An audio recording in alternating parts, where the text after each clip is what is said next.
Blood trickled down Zara Washington's silk blouse as security guards dragged her from first class. "I'm the CEO of Horizon Financial," she screamed. Nobody believed her. 3 weeks later, she stood at her office window, watching United Global Airways stock plummet 62% after she froze their entire operational capital.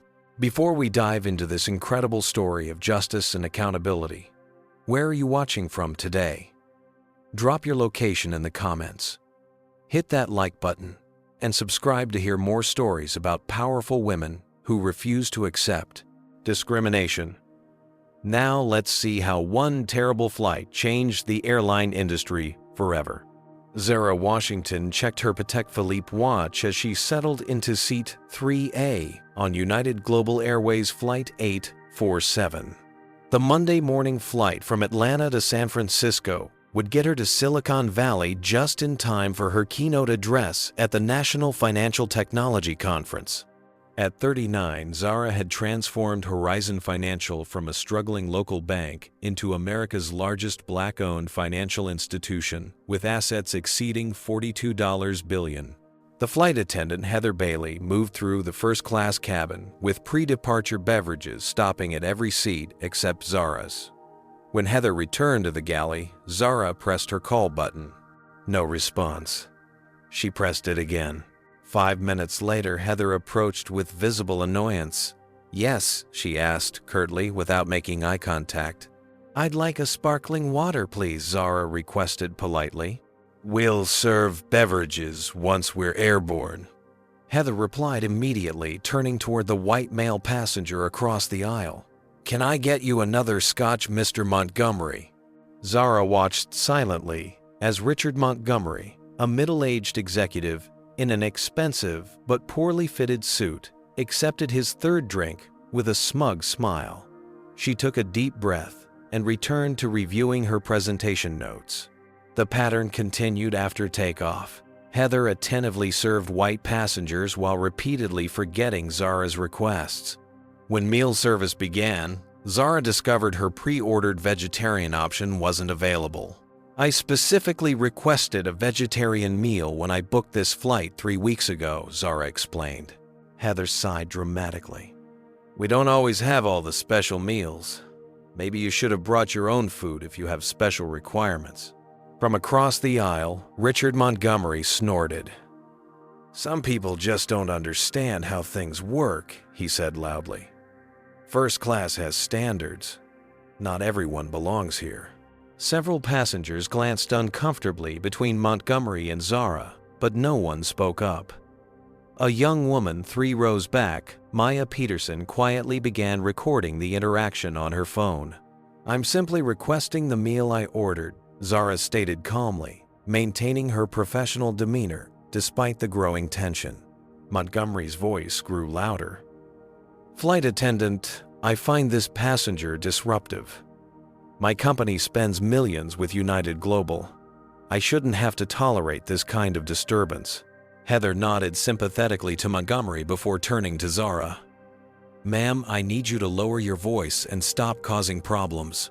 "I haven't raised my voice once," Zara responded, bewildered by the mischaracterization. Heather leaned closer, whispering harshly, "Look, we both know how this goes. Don't make a scene, or there will be consequences." Zara sat stunned at the thinly veiled threat as Heather walked to the forward phone. Minutes later, the aircraft door opened and 3 security officers boarded. All white men, they marched directly to Zara's seat. "Ma'am, we need you to gather your belongings and come with us," the lead officer stated loudly. Zara maintained her composure. "There must be some mistake. I've done nothing wrong. We've received reports that you're being disruptive and threatening." "Stand up now," the officer demanded. "This is absurd. I'm Zara Washington, CEO of Horizon Financial. I'm flying to deliver a keynote address at—" The officer cut her off with a dismissive laugh. "Right, and I'm Warren Buffett. Stand up now or we'll assist you." Zara reached for her handbag to retrieve her identification, but the movement was misinterpreted. 2 officers grabbed her arms, while the third wrenched her from the seat. The sudden force sent her lurking forward, causing her forehead to strike the seat in front of her. "Stop. You're hurting me," Zara gasped as they twisted her arms behind her back, applying handcuffs with unnecessary tightness. The metal cut into her skin, drawing blood that dripped onto her cream-colored silk blouse. "Please check my ID." "This is a terrible mistake," Zara pleaded as they began dragging her down the aisle. "Sure, lady. Every troublemaker's a CEO these days," one officer mocked. "You people always think you're special." Maya Peterson stood up, still recording. "This is wrong. She didn't do anything." The officers ignored her as they roughly hauled Zara through the cabin. Passengers watched in shocked silence as blood from Zara's wrists and forehead stained her clothing. Richard Montgomery smiled triumphantly, raising his scotch in a mock toast as she passed. No one else intervened as security dragged one of America's most successful black female executives off the aircraft, her pleas for basic dignity falling on deaf ears.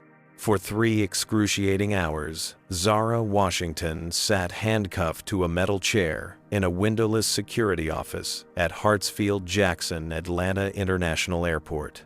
Her requests for medical attention for her bleeding wrists and throbbing forehead were repeatedly denied. Her requests to call her office or an attorney were ignored. Her identification remained unchecked. "You're wasting everyone's time with this CEO fantasy," one officer told her. "Just admit you were disruptive so we can process you faster." Zara maintained her dignified silence, refusing to confess to actions she hadn't committed. The turning point came when Lawrence Jenkins, United Global Airways Atlanta Operations Director, burst into the room, face ashen. "Release her immediately," he ordered the security team. "Miss Washington, I profoundly apologize for this terrible misunderstanding." The transformation was jarring. Within minutes, the handcuffs were removed, revealing deep lacerations where they had cut into her skin. A medical team appeared, followed by the airline's legal counsel, who carried settlement paperwork and a non-disclosure agreement. "We're prepared to offer substantial compensation for this unfortunate incident," the attorney explained, while a medical professional finally attended to Zara's injuries. "We just need your signature on these forms to resolve this matter quickly." Zara's eyes, bright with unshed tears of pain and fury, locked onto the attorney's. "You think this is something you can make disappear with money and paperwork?" She stood carefully, wincing at the pain in her wrists. "I will not be silenced." With that, she walked out of the airport, ignoring the increasingly desperate offers behind her. By the time she reached her Atlanta penthouse, Maya Peterson's video had already gone viral. "Number CEO dragged off" was trending nationwide, with millions watching security officers manhandle a well-dressed black woman who proclaimed herself a CEO. United Global Airways issued a statement within hours. "We regret the misunderstanding that occurred on Flight 847 this morning. We are reviewing the incident and reaffirming our commitment to treating all passengers with respect." The generic response only fueled public interest. Initial coverage framed the story as another instance of airline overreaction, regrettable but routine, in an industry known for customer service failures. Then, journalists began investigating the identity of the woman in the video. By evening, the story had evolved dramatically. Business networks ran Zara Washington's impressive biography alongside the viral footage, Harvard MBA with highest honors, former Wall Street wunderkind who left to revitalize her grandmother's struggling community bank, the financial genius who transformed Horizon Financial from a single branch operation into a national powerhouse with innovative banking solutions for underserved communities, the youngest person and only the second black woman ever to serve on the Federal Reserve's Advisory Council. The contrast between Zara's actual identity and how she was treated sparked national outrage. Financial publications questioned how airline staff could fail to recognize one of the most prominent figures in American banking. Civil rights organizations pointed to the incident as evidence of persistent discrimination in commercial aviation. Meanwhile, Gordon Phillips, United Global Airways' CEO, appeared on CNBC visibly irritated by questions about the incident. "These things happen in a complex operation like ours," Phillips said, with a dismissive wave. Miss Washington was perceived as disruptive by our staff, who followed standard protocols. "We've offered her appropriate compensation." When pressed about why staff didn't simply verify Zara's identity, Phillips bristled. "Our employees make split-second decisions based on passenger behavior, not claimed status. Anyone can say they're important." For 48 hours, Zara remained silent, recovering at home, while social media exploded with speculation, and United Global's stock began a steady decline. When she finally emerged, it wasn't with an angry tirade or teary account. Instead, Zara appeared on CNN in a tailored burgundy suit that concealed her bandaged wrists, her composure absolute, as she methodically recounted the events. "I was not removed from that aircraft because of my behavior," she stated calmly. "I was removed because a flight attendant and fellow passenger decided a black woman didn't belong in first class, regardless of the ticket in her hand or the accomplishments on her resume." She presented medical records documenting her injuries and played additional footage from Maya Peterson that showed Montgomery's provocative comments and Heather's preferential treatment of white passengers. "This isn't about one bad employee or one terrible flight," Zara concluded. "This is about systemic patterns of discrimination that persist because corporations calculate that settlements are cheaper than meaningful change." The interview shifted public discourse from an isolated incident to questions about United Global Airways' corporate culture. Investors took notice. By market close, the airline's stock had dropped 8%, with analysts questioning whether the company's handling of the situation revealed deeper management problems. What no one yet realized was that Zara Washington wasn't simply fighting for personal vindication. She was strategically positioning for a response that would send shockwaves through corporate America. Zara Washington didn't achieve unprecedented success in financial services by reacting impulsively. While public attention remained fixed on her CNN interview, she activated her extensive network of corporate leaders, legal experts, and investigative professionals. "I want to understand if my experience was an anomaly or indicative of something systemic at United Global Airways," she told her executive team during a private strategy session at Horizon Financial's headquarters. "Let's gather facts before determining our next steps." Within days, a discreet but comprehensive investigation was underway. Former airline employees contacted through financial industry connections began sharing troubling accounts of United Global's internal practices. A retired human resources manager provided training materials that categorized passengers by revenue potential and risk factors with thinly veiled racial indicators.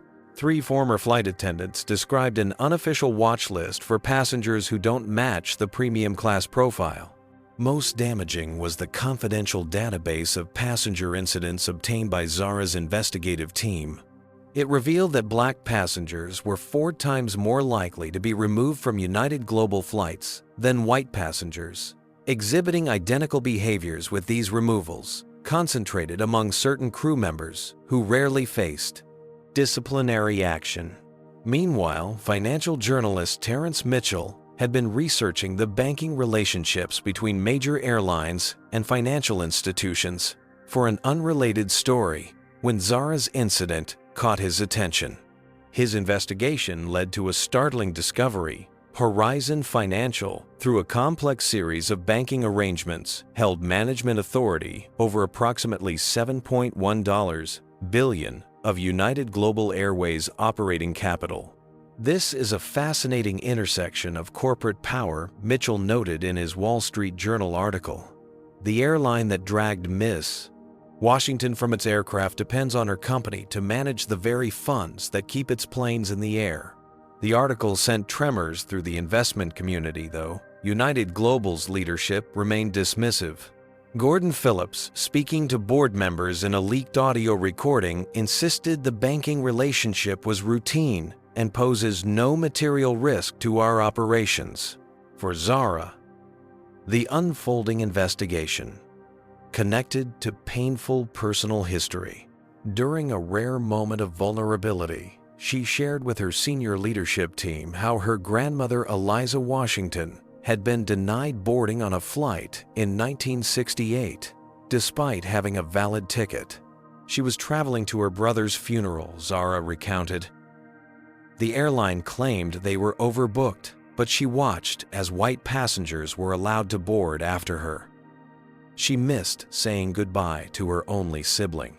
Zara's voice grew stronger as she continued. My grandmother built Horizon's first branch because financial independence was the only way to ensure our community couldn't be dismissed or devalued on someone else's whim. That legacy guides everything we do.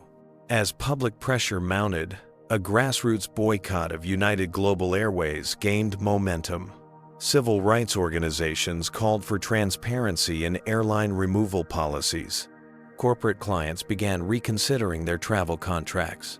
The airline stock continued its steady decline, dropping another 12% over 2 weeks. Inside United Global's corporate headquarters, an emergency board meeting convened to address the escalating crisis. Despite mounting evidence of problematic practices, Gordon Phillips maintained his dismissive stance. This will blow over, he assured nervous board members. The public has a short memory. We've been through worse PR situations. Board member Eleanor Prescott, recently appointed to improve diversity perspectives, challenged Phillips directly. We have documented evidence of discriminatory practices. This isn't just about public relations. Phillips cut her off sharply. With all due respect, Miss Prescott, I've been running airlines since you were in business school. These social justice concerns always fade when ticket prices drop by $20.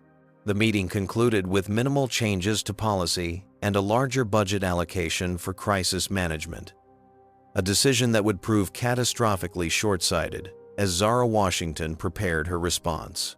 What United Global's leadership failed to recognize was that they weren't dealing with a typical aggrieved passenger seeking compensation.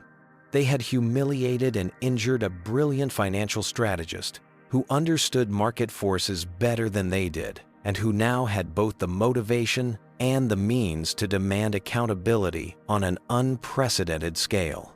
Zara Washington stood before the executive leadership team of Horizon Financial in the company's glass-walled conference room 42 stories above downtown Atlanta. The bandages on her wrists were gone, but the scars remained visible, physical reminders of her humiliation aboard United Global Airways Flight 847. Before we proceed, I want to be absolutely clear about our objectives. Zara stated, her voice steady as she addressed the 12 executives seated around the polished mahogany table. This isn't about my personal vindication. This is about systemic accountability and long overdue change. Marcus Daniels, Senior Vice President of Operations and Zara's mentor since her early banking days, leaned forward with concern etched across his face. Zara, I support you completely, but we need to consider potential retaliation. United Global has powerful allies in the transportation sector. They could make things difficult for our airline-adjacent investments. Zara nodded, acknowledging his concern. That's precisely why we need to understand our contractual leverage before making any moves. She motioned to Amara Okafor, Horizon's chief legal counsel, who distributed comprehensive analysis folders to everyone present. Our contracts with United Global contain 3 critical elements, Amara explained, directing attention to highlighted sections. First, ethical conduct clauses that allow us to review or restrict funds in cases of documented discriminatory practices. Second, operational oversight provisions that permit financial auditing if we identify potential irregularities. Third, and most importantly, their corporate accounts lack the standard acceleration clauses that would allow them to quickly move funds if they suspect we might restrict access. A thoughtful silence filled the room as the implications became clear. Horizon Financial possessed extraordinary leverage over United Global Airways, leverage that Zara had no intention of using impulsively but would not hesitate to employ strategically. We'll implement a multi-phase response, Zara announced, revealing a detailed flowchart on the presentation screen.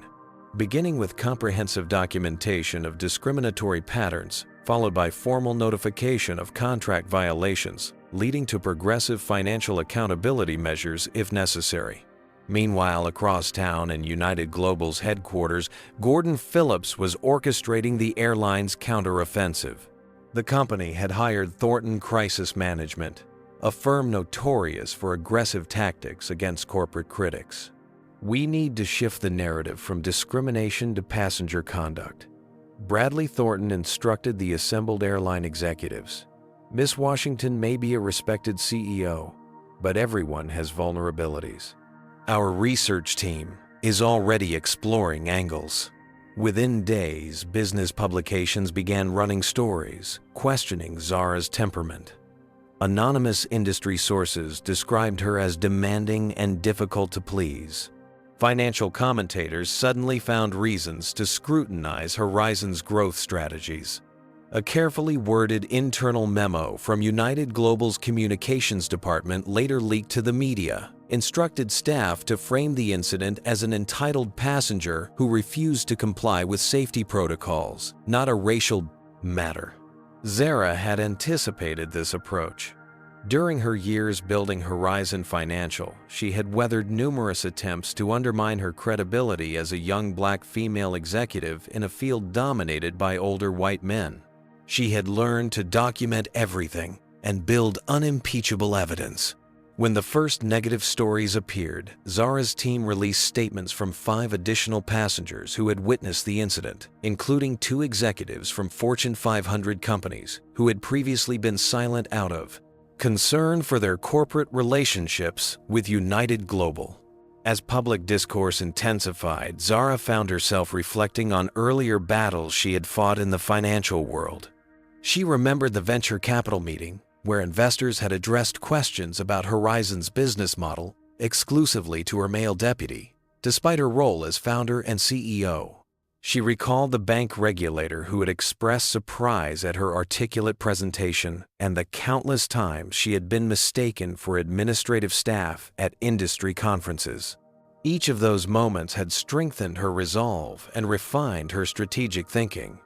Now watching United Global's clumsy attempts to discredit her, she felt an unusual sense of calm certainty. In her private office that evening, Zara reviewed the final details of her response strategy. On her desk lay a document bearing the title, Operation Accountability.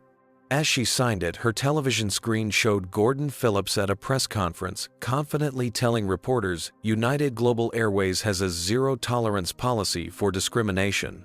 This isolated incident has been grossly mischaracterized.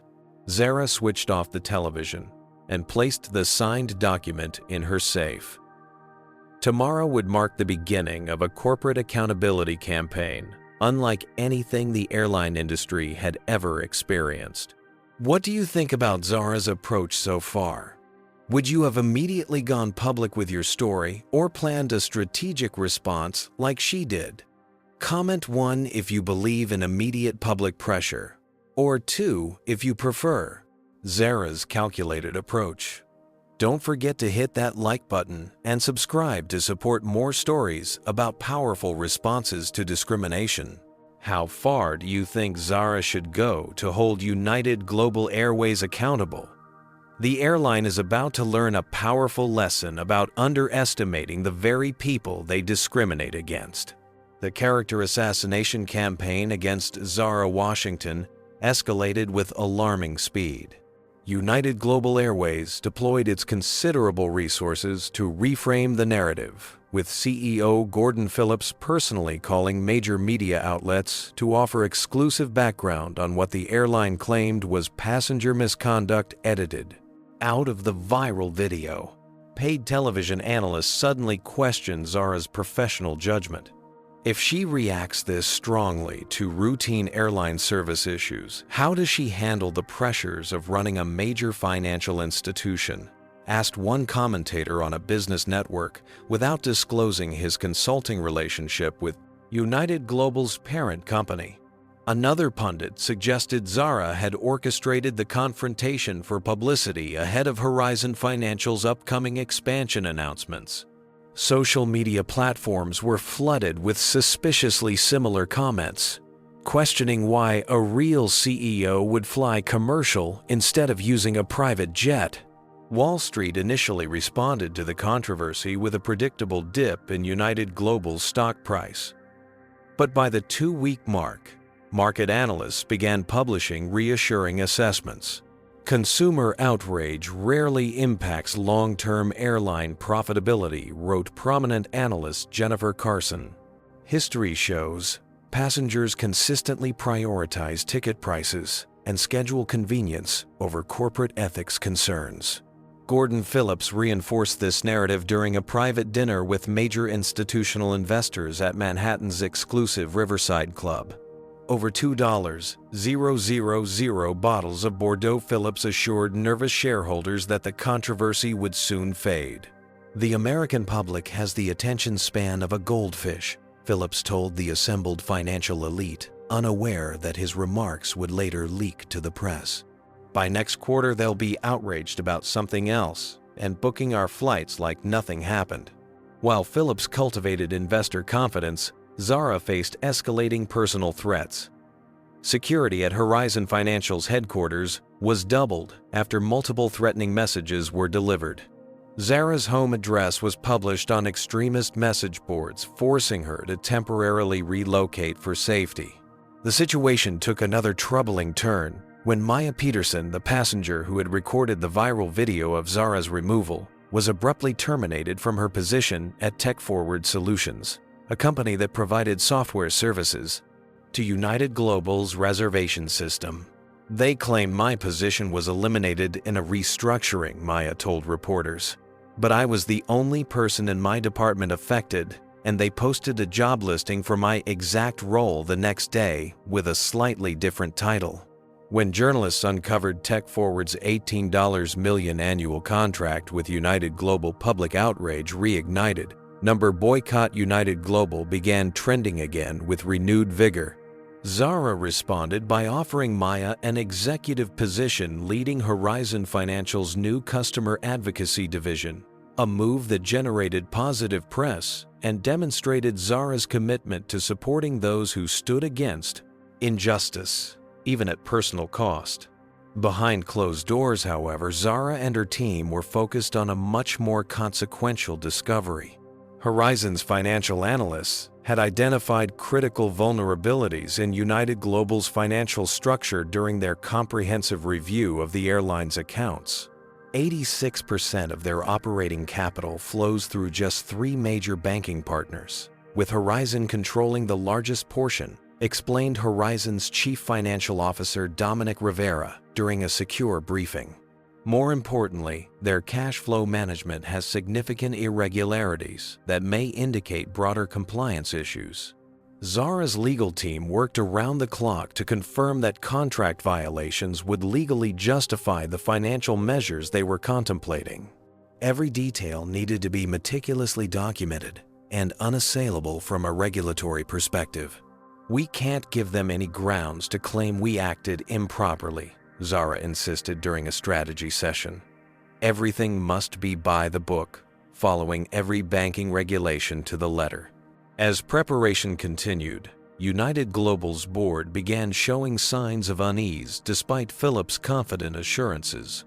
2 members privately contacted intermediaries to explore whether a more substantial settlement might still resolve the situation. Gordon Phillips, however, remained dismissive of Zara's potential impact. During a tense executive committee meeting, when United Global's chief financial officer suggested proactively moving funds from Horizon Financial to other banking partners out of an abundance of caution, Phillips shut down the discussion. "She wouldn't dare mess with our finances," Phillips declared emphatically. "The reputational damage to her bank would be catastrophic." Banking is built on trust and stability, not vendettas. "She's making noise in the media, nothing more." Later that afternoon, Phillips placed a direct call to Zara, their first conversation since the incident. His tone shifted between condescending and vaguely threatening. as he offered a significantly enhanced settlement package to put this unfortunate misunderstanding behind us. Miss Washington Phillips said, his voice carrying the forced patience of a man unaccustomed to resistance. Continuing this public dispute serves neither of our interests. I'm prepared to authorize a 7-figure settlement and a public acknowledgement of regrettable circumstances. Zara's response was measured but resolute. Mr. Phillips, this isn't about a settlement figure. This is about accountability and systemic change. Phillips' cordial veneer cracked. Be reasonable. You've made your point. But if you push this further, remember that airlines have long memories. Horizon Financial does business with many companies in our industry. It would be unfortunate if your activism affected those relationships. Are you threatening retaliatory action against my company for seeking accountability for discriminatory treatment? Zara asked calmly, activating the recording function on her secure line, a standard practice for all her business calls. Phillips realized his misstep too late.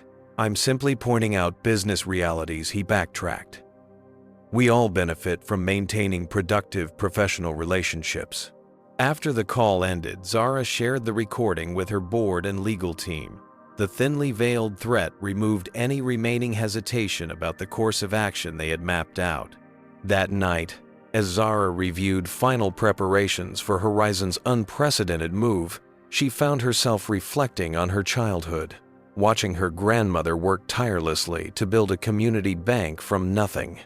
Eliza Washington had created Horizon Financial with a simple mission: ensure that people who looked like her would always have access to fair financial services and the dignity that came with economic empowerment. Sometimes, accountability requires courage, her grandmother had often said. The words had never felt more relevant than now. As dawn broke over Atlanta the next morning, Horizon Financial issued a brief but momentous statement to financial regulators and markets. Following comprehensive review and in accordance with contractual ethical conduct provisions, Horizon Financial has initiated regulatory compliance proceedings regarding United Global Airways accounts, resulting in temporary restricted access to $7.1 billion in operational funds pending full audit completion. United Global Airways was about to discover what happened when you mistreated someone with not just the moral authority, but the financial power to demand accountability. While the public announcement of Horizon's actions was deliberately understated, the behind-the-scenes implementation represented financial strategy at its most sophisticated. For 3 weeks, Zara Washington and her team had meticulously analyzed every aspect of United Global Airways banking relationships, identifying both the airline's vulnerabilities and Horizon Financial's legal authorities. The review began as standard due diligence, but quickly uncovered concerning patterns in United Global's financial practices. Transactions were structured in ways that obscured certain expenses. Regulatory filings contained discrepancies when compared with internal account activities. Most troublingly, the airline appeared to be using banking technicalities to present a more favorable financial position to investors and creditors than operational realities warranted. These aren't just irregularities, explained Sophia Martinez, Horizon's chief compliance officer, during a confidential briefing. They represent potentially serious violations of banking regulations and disclosure requirements. Zara directed her team to document every finding with exhaustive precision. We need to ensure that our actions are beyond reproach from a regulatory perspective, she instructed. This isn't about leveraging my personal experience for institutional advantage. This is about enforcing the banking standards that every client must meet. The process culminated in a comprehensive 400-page report delivered simultaneously to the Federal Reserve, the Banking Commission, and United Global Airways Board of Directors. The document detailed specific violations of banking regulations, contractual obligations, and financial disclosure requirements, with an appendix containing supporting evidence for each claim. United Global initially misinterpreted Horizon's intensive review as routine compliance work. Even when questioned about increased scrutiny of their accounts, the airline's financial officers assumed it was related to new banking regulations rather than a targeted examination. This complacency shattered when Gordon Phillips received an urgent call from United Global's treasurer on a Wednesday morning. "What do you mean, funds unavailable?" Phillips demanded, his voice rising with each word. "That's not possible. We have over $7 billion in those accounts." "The funds are still there," the treasurer explained, panic evident in his voice, "but they've been placed in regulatory review escrow. We can't access them until Horizon completes its compliance audit." Phillips immediately called Zara, abandoning all pretense of professional courtesy. "This is outrageous. You've overstepped your authority and violated banking ethics. Our legal team will bring—" Mr. Phillips, Zara interrupted calmly. "Horizon Financial is exercising its contractual and regulatory obligations based on documented compliance concerns. The detailed report delivered to your board outlines each specific violation and the corresponding regulatory authority for our actions." "This is personal retaliation and you know it," Phillips snarled. "Every action we've taken is standard banking procedure when identifying the compliance issues detailed in our report," Zara replied evenly. "If you believe we've acted improperly, you're welcome to appeal to regulatory authorities. In fact, we've already submitted our documentation to them to ensure full transparency." Phillips slammed down the phone and immediately summoned his executive team. The implications were becoming terrifyingly clear. United Global Airways operated on carefully calibrated cash flow management. Without access to their primary operational accounts, they would face immediate challenges, meeting daily expenses from fuel purchases to employee payroll. While Phillips scrambled to assess the damage, Zara continued her methodical approach. Throughout the night, she worked with her senior team to ensure every aspect of the financial restrictions was properly implemented. As she reviewed transaction records into the early morning hours, her mind drifted to childhood memories of sitting in her grandmother's small bank office watching Zara Washington carefully explain to community members why financial discipline mattered. "Banking isn't just about money," her grandmother would say. "It's about trust, accountability, and building systems that work fairly for everyone." Those principles had guided Horizon Financial's growth from a single branch to a national institution. Now, they would guide its most consequential regulatory action. By morning, the full impact of Horizon's move became evident across financial markets. United Global Airways announced emergency flight cancellations as fuel suppliers aware of the bank's actions demanded immediate cash payments the airline couldn't provide. Credit rating agencies issued warning alerts about the company's liquidity position. When markets opened, United Global's stock plummeted, triggering circuit breakers multiple times before settling at a 62% loss, representing over $11 billion in market capitalization, erased in a single trading day. An emergency board meeting convened in United Global's headquarters, with Gordon Phillips finally facing serious questions about his leadership. Board members who had previously deferred to his confidence now demanded answers. "How could you allow our banking relationships to deteriorate to this point?" demanded board member Richard Clemens. "Why weren't we informed about compliance issues before they escalated to account restrictions?" Phillips attempted to deflect responsibility. "This is an unprecedented and unethical use of banking authority. Horizon Financial is exploiting technical provisions to pursue a personal vendetta." The report they submitted cites 17 specific regulatory violations, countered Eleanor Prescott. "Are you saying those findings are fabricated?" As the board meeting deteriorated into accusations and recriminations, United Global's legal team was preparing aggressive legal action against Horizon Financial. But their efforts faced an unexpected obstacle.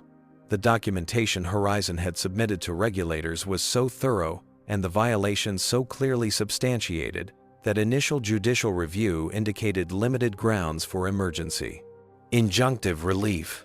Meanwhile, financial journalists uncovered additional irregularities in United Global's accounting practices, expanding beyond the issues Horizon had initially identified. What had begun as scrutiny of the airline's banking practices was evolving into broader questions about its financial management and corporate governance. Public perception shifted dramatically.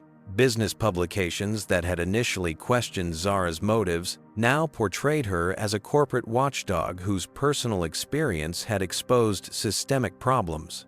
Civil rights organizations pointed to the situation as evidence that meaningful accountability was possible when institutions backed moral principles with concrete action. Amid the escalating crisis, Zara received a call from the United States Treasury Secretary concerned about potential impacts on national transportation infrastructure if United Global's operations collapsed entirely. Ms. Washington, the Secretary, began, "While I respect your company's regulatory authority, we need to consider the broader economic implications. United Global connects over 200 American cities. Their failure would impact millions of travelers and thousands of jobs." The conversation placed Zara in a difficult position. She believed absolutely in the necessity of accountability, yet recognized the potential collateral damage of a major airline's collapse. The challenge now was balancing justice for discriminatory practices against broader economic considerations, a complex equation with no easy solution. As Zara prepared for negotiations that would determine not just United Global's future, but potentially establish a new paradigm for corporate accountability, she remained guided by her grandmother's wisdom. True power lay not in the ability to destroy, but in the courage to demand better systems for everyone. By sunrise, the day after Horizon Financial froze, United Global's funds, the airline industry, faced an unprecedented crisis. United Global Airways, which operated over 4,800 flights daily across 5 continents, announced immediate cancellations of 60% of its routes. Tens of thousands of passengers found themselves stranded as the airline's operational capacity collapsed. Inside United Global's operations center, controlled chaos reigned. Fuel suppliers, aware of the banking restrictions, demanded immediate payment before allowing their trucks to service aircraft. Maintenance contractors put services on credit hold. Airports began requiring real-time financial guarantees before allowing further operations. "We need immediate liquidity," declared United Global's chief operating officer during an emergency meeting. "We have less than 72 hours of operational capacity remaining under current cash constraints." The company's stock continued its freefall, triggering margin calls for executives who had leveraged their equity positions. Trading in United Global bonds was temporarily suspended after yields spiked to distress levels. Credit default swap prices suggested markets were pricing in significant bankruptcy risk. At the airline's headquarters, Gordon Phillips convened the executive team to deploy their legal counter-strategy. "We're filing emergency injunctions in 7 jurisdictions," he announced. "We'll argue that Horizon's actions constitute an abuse of banking authority and represent an existential threat to critical national infrastructure." United Global's general counsel looked uncomfortable. "Our preliminary legal analysis suggests limited grounds for emergency relief. Horizon's documentation of regulatory violations is exceptionally thorough, and they followed proper procedural requirements for account restrictions." "I don't care about technicalities," Phillips shouted, his composure finally breaking. "Find a sympathetic judge and get our money released." Meanwhile, the airline's board of directors held their own separate meeting, increasingly concerned about Phillips' leadership and the company's survival. Board member Eleanor Prescott read from Horizon's regulatory submission. "These aren't minor technical violations. There are serious questions about financial reporting accuracy and compliance with banking regulations." Another board member, James Harrison, who had initially supported Phillips, now voiced concern. "Why weren't we informed about these compliance issues before they escalated to this point?" This report identifies problems dating back 1841 months. As United Global's leadership fractured under pressure, financial journalists began uncovering additional problems beyond what Horizon had initially documented. Business news channels reported that the airline had been using complex accounting techniques to present a more favorable debt position to investors than operational realities warranted. Regulatory filings appeared to contain material discrepancies when compared with internal financial documents leaked by concerned employees. Public discourse shifted dramatically. What had begun as a story about racial discrimination on an airline had evolved into a broader narrative about corporate accountability and financial transparency. Opinion pieces questioned whether United Global's treatment of Zara Washington had simply been the visible symptom of a corporate culture that disregarded rules and ethical standards across all aspects of its operations. At Horizon Financial, Zara maintained her methodical approach despite intense pressure from multiple directions. Her phone rang constantly, with calls from airline industry executives, government officials, and financial regulators concerned about potential systemic impacts. United Global's unions requested urgent meetings, worried about employee paychecks. Consumer advocacy groups sought guidance on behalf of stranded passengers. "We need to balance accountability with pragmatic solutions," Zara told her executive team during a strategy session. "Our goal isn't to destroy United Global Airways, but to ensure meaningful, verifiable change." Her resolve was tested when United Global's legal team filed a $12 billion lawsuit against Horizon Financial, claiming tortious interference with business operations and abuse of banking authority. Though legal experts questioned the suit's merit, the action represented a significant escalation in the corporate conflict. The situation reached a critical turning point when the Treasury Secretary, in consultation with transportation officials and financial regulators, requested a three-way meeting between government representatives, United Global's board, and Horizon Financial's leadership. "The national economic interest requires a structured resolution," the Treasury Secretary explained in her request. "We need to address legitimate compliance concerns while preventing transportation system disruption." As preparations for the high-stakes meeting began, Gordon Phillips made a final desperate attempt to regain control of the narrative. During a CNBC interview, he portrayed United Global as the victim of banking overreach, motivated by personal grievance rather than legitimate compliance concerns. When pressed about the discrimination that had sparked the conflict, Phillips responded dismissively. "One isolated service issue has been leveraged into a financial assault on America's largest airline. Miss Washington is using her banking position to pursue a personal vendetta at the expense of millions of travelers." The statement backfired dramatically when three former United Global executives came forward with accounts of systemic discriminatory practices they had observed or been instructed to implement during their tenures. One former vice president produced internal emails directing staff to provide enhanced scrutiny to passengers who didn't match the premium customer profile, language widely interpreted as coded discrimination. By the time the Treasury Department meeting was scheduled, United Global's board had begun private discussions about leadership changes.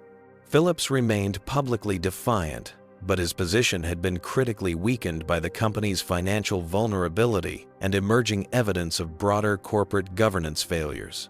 The confrontation that had begun with security officers dragging a black female CEO from an aircraft had evolved into a watershed moment for corporate accountability. As financial markets, government officials, and the public watched closely, the outcome would potentially establish new precedents for the consequences of discriminatory practices and financial mismanagement. For Zara Washington, the situation represented both tremendous responsibility and unprecedented opportunity to create meaningful change. As she prepared for the Treasury Department negotiations, she remained focused on her core objective, ensuring that what had happened to her would lead to systemic improvements that benefited everyone, not just another confidential settlement that preserved problematic status quos. The principles her grandmother had established when founding Horizon Financial had never seemed more relevant. Economic systems only functioned properly when they worked fairly for all participants. Sometimes that required the courage to disrupt broken patterns, even when doing so created short-term turbulence. The Treasury Department's conference room carried the weight of history in its mahogany paneling and portraits of past secretaries. As Zara Washington entered, accompanied by her chief legal counsel and Horizon Financial's chairman, she felt the gravity of the moment. This wasn't just about her personal experience or even United Global Airways. This meeting would potentially establish new precedents for corporate accountability in America. Across the polished table sat Gordon Phillips, flanked by United Global's general counsel and 3 board members. Their expressions ranged from Phillips' barely contained hostility to the visible anxiety of board member Eleanor Prescott. Between the 2 corporate delegations sat Treasury Secretary Diana Chen and representatives from the Transportation Department and Federal Aviation Administration. Secretary Chen opened the proceedings with characteristic directness. We face an unprecedented situation with significant implications for our financial and transportation systems. Our goal today is a resolution that addresses legitimate concerns while preserving essential services. Gordon Phillips immediately seized the offensive. With respect, Madam Secretary, this entire crisis was manufactured. Horizon Financial has weaponized its banking authority to pursue a personal vendetta. We demand immediate release of our operational funds and appropriate regulatory review of this banking overreach. Zara maintained her composure, allowing Phillips to continue his increasingly agitated monologue. When he finally paused, she addressed the officials rather than responding directly to Phillips. Horizon Financial executed its regulatory obligations based on documented compliance failures, she stated, calmly sliding copies of a bound report toward the government representatives. This updated assessment identifies 23 specific violations of banking regulations and accounting standards, each thoroughly documented with supporting evidence. She continued methodically, "These aren't technical formalities. They represent serious concerns about financial reporting accuracy, regulatory compliance, and potential misrepresentation to investors. Our actions followed precisely the protocols established by banking authorities for such situations." United Global's general counsel attempted to redirect the discussion toward the airline's operational crisis. Regardless of any compliance questions, the immediate restriction of $7.1 billion in operational funds represents an existential threat to critical national infrastructure. Over 70,000 employees and millions of travelers are being impacted. Treasury Secretary Chen studied Horizon's documentation carefully before responding. These compliance concerns appear substantive and were submitted through proper channels. However, I'm troubled by the timing, which suggests the enforcement action may have been accelerated by personal factors. The incident aboard United Global Flight 847 didn't create these compliance problems. Zara replied evenly. It simply prompted closer scrutiny that revealed existing issues. Had Mr. Phillips responded constructively to legitimate concerns about discriminatory treatment, instead of dismissing them, perhaps this more comprehensive review wouldn't have been necessary. The discussion progressed through technical details of banking regulations and airline operations, with government officials attempting to identify a path forward that addressed both legitimate compliance concerns and transportation continuity needs. Throughout the negotiations, Phillips grew increasingly frustrated as Treasury officials acknowledged the validity of many of Horizon's documented findings. "This is absurd." Phillips finally erupted after 3 hours of discussion. "We're entertaining this regulatory overreach because the banking system is being manipulated by someone who couldn't handle routine airline service issues. Some people are just too sensitive about everything these days." The room fell silent at the inappropriate outburst. Transportation Secretary William Hernandez, who had been largely observant until this point, leaned forward. "Mr. Phillips, are you suggesting Miss Washington's experience wasn't about racial discrimination?" "Look," Phillips retorted impatiently, "we can't restructure the entire airline industry every time someone feels slighted. The fact is, some passengers cause problems, and our staff make judgment calls. If certain people would just follow instructions instead of always playing the race card." "Gordon, stop!" Eleanor Prescott interrupted sharply, her expression horrified. "That's enough." Phillips realized too late the damage his words had done. Treasury Secretary Chen's expression had hardened, while the other government officials exchanged concerned glances. "I believe we need a brief recess," Secretary Chen announced. "United Global's representatives may wish to confer privately." As officials and Horizon's team left the room, United Global's board members remained with Phillips. The ensuing conversation, though, behind closed doors, was reportedly intense. When the meeting reconvened 30 minutes later, Phillips was noticeably absent. Eleanor Prescott addressed the gathering with newfound authority. "On behalf of United Global Airways Board of Directors, I must inform you that Gordon Phillips has been placed on immediate administrative leave pending review. As newly appointed interim CEO, I'm authorized to pursue a comprehensive resolution addressing both the specific incident involving Miss Washington and the broader compliance issues Horizon Financial has identified. The shift transformed the negotiations.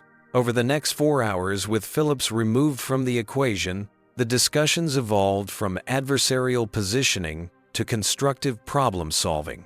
Elaine Cardoza, United Global's new interim CEO, acknowledged both the discriminatory treatment Zara had experienced and the legitimacy of the compliance concerns Horizon had documented. "United Global Airways failed on multiple levels," Cardoza stated, with remarkable candor. "We failed, Miss Washington. As a passenger, we failed our regulatory obligations as a corporation. And we failed our own stated values as an organization. Today marks the beginning of comprehensive transformation.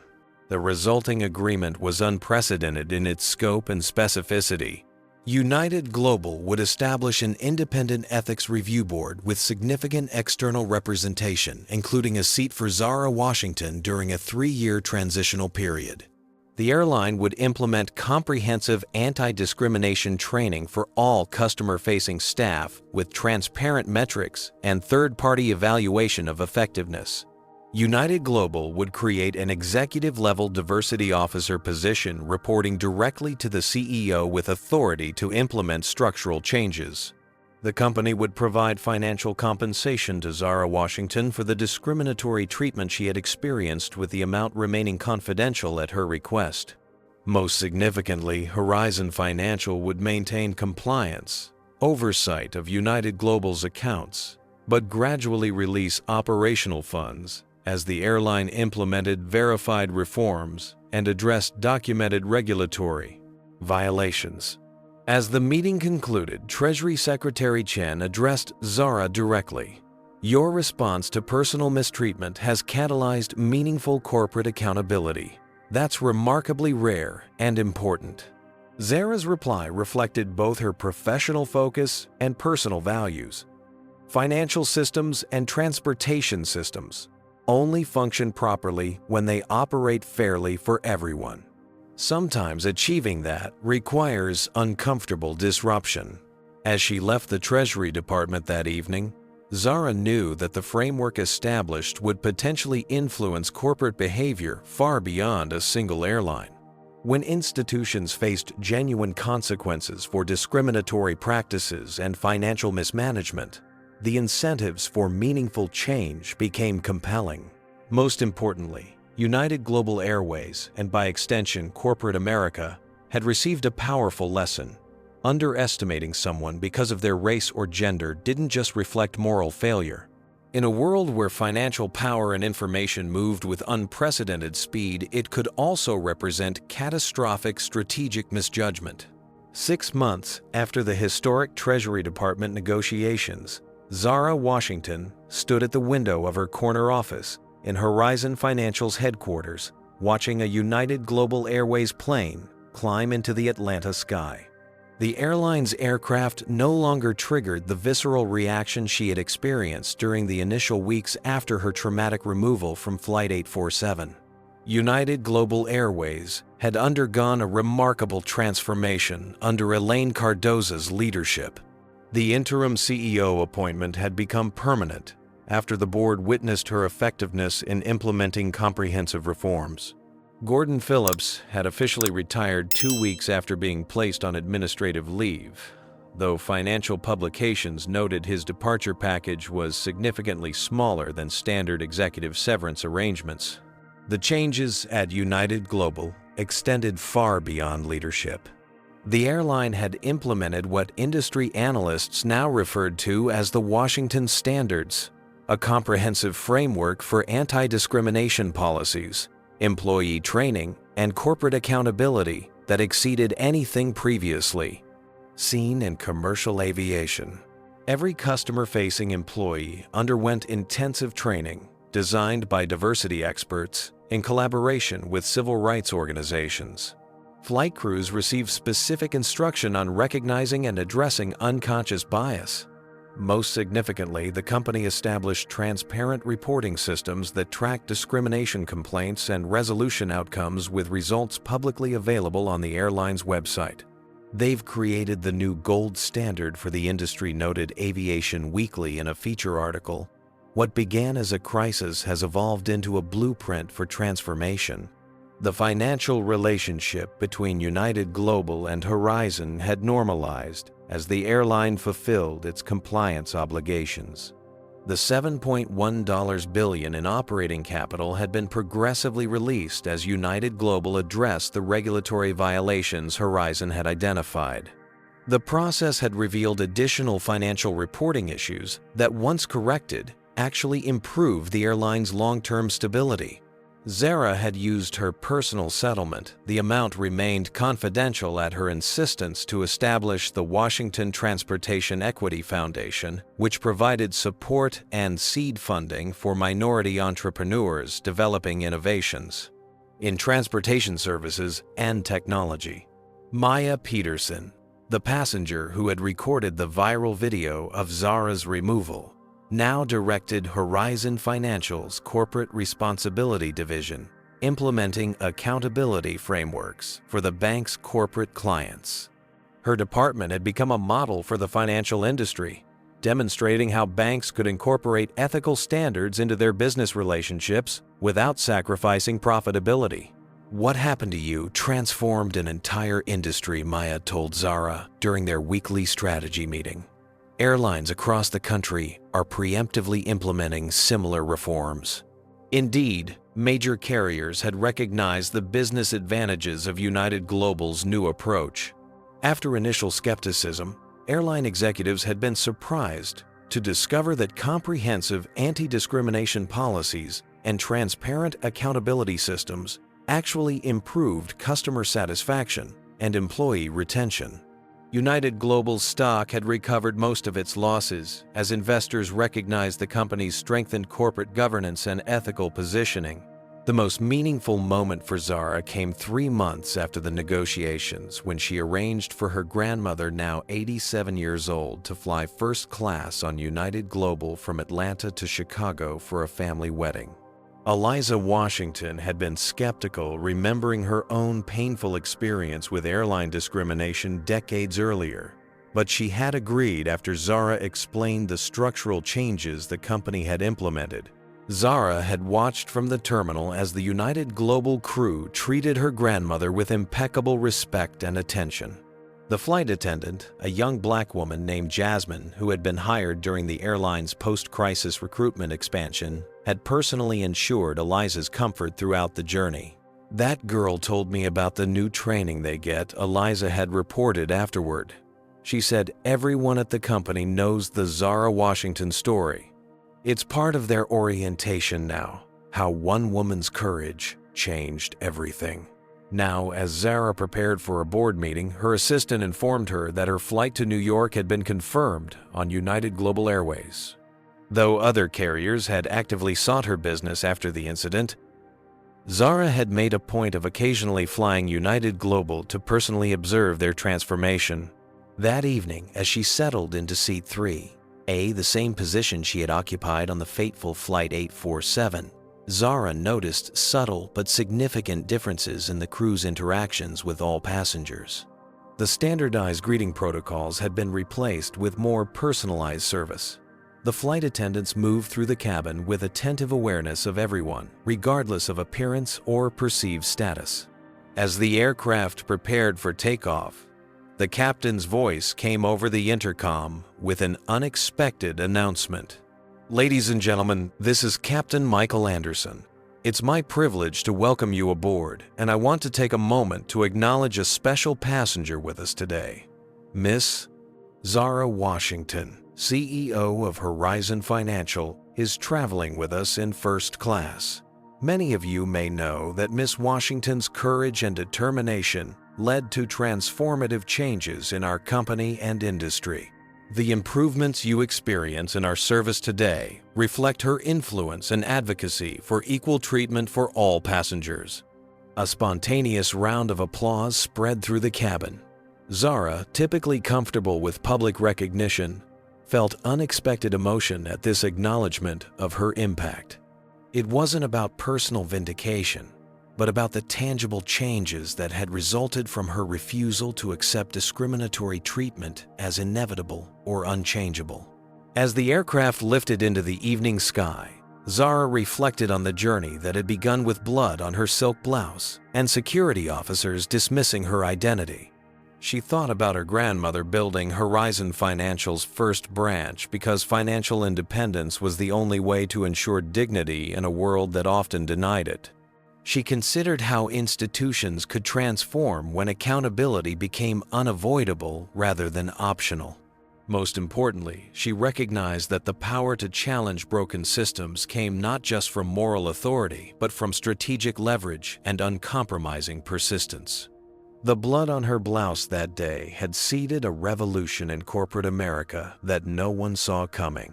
What do you think about how this story ended? Would you have accepted a position on United Global's ethics board like Zara did? Or would you have maintained distance from the company that discriminated against you?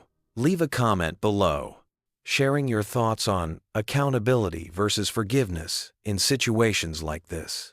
Did this story resonate with your own experiences or observations about discrimination and corporate accountability? Please like, subscribe, and share this video if you found value in Zara's journey. Your support helps us continue bringing these important stories to light. Zara Washington's story teaches us that true accountability requires more than moral outrage. It demands strategic leverage and unwavering persistence. When systems consistently fail to provide justice, transformation often requires disrupting comfortable patterns. Power recognizes power, and sometimes the only effective response to discrimination is demonstrating that mistreating people carries concrete consequences. This narrative reveals how discrimination isn't just morally wrong, but strategically foolish. United Global's leadership mistakenly believed Zara's race and gender made her a safe target, only to discover she controlled their financial lifeline. Their failure to recognize her value and authority nearly destroyed their company.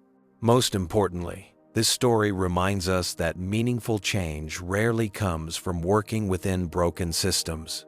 Real transformation happens when those with power use it to demand accountability rather than accepting symbolic gestures or confidential settlements. Zara could have taken a private payout, but chose instead to create industry-wide standards that protected everyone. The blood on Zara's blouse became the seeds of revolution, not because she complained louder, but because she strategically leveraged her position to make accountability unavoidable rather than optional. What discrimination experiences have you witnessed or experienced in your life? Did you see accountability happen, or was it swept under the rug? Share your thoughts in the comments below. If this story resonated with you, please hit that like button and subscribe to our channel for more powerful narratives about justice and accountability in America. Your engagement helps us bring these important stories to more viewers. Share this video with someone who needs to understand how systemic change really happens. Thank you for watching, and remember, in the fight against discrimination, strategic action speaks louder than words.